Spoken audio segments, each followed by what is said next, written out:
Welcome to Let Me Fix This. Enjoy the video. You'll start by confirming the pencil model because pairing steps differ. Make sure the pencil has some charge, at least 10%, so it won't drop during setup. Then, go to your iPad and turn on Bluetooth, unlock the device, and stay on the home screen. If you have a first-generation Apple Pencil, remove its cap. If it's second generation, leave it ready. Once done, position the pencil to the iPad. This is the first actionable connection step you need to take now. Now you'll complete the actual pairing. If you have the first-generation pencil, plug it into the iPad's Lightning port and wait for the pairing dialog.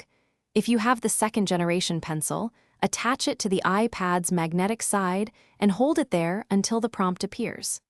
Make sure to accept the on-screen pairing request within a few seconds. Once paired, go to Settings and choose Apple Pencil options to enable or customize double-tap behavior. This explains not just how to pair, but why those choices matter for workflow efficiency. Finish by testing the pencil in Notes or your favorite drawing app. Check pressure sensitivity, tilt, and the double tap action so you confirm every feature works. If it doesn't respond, first toggle Bluetooth off and on, then restart the iPad and attempt to repair. These steps often clear transient issues.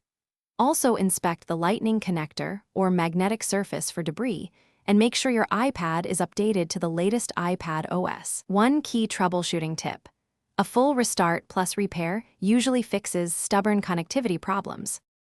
Thanks for watching. If you found this helpful, don't forget to like and subscribe.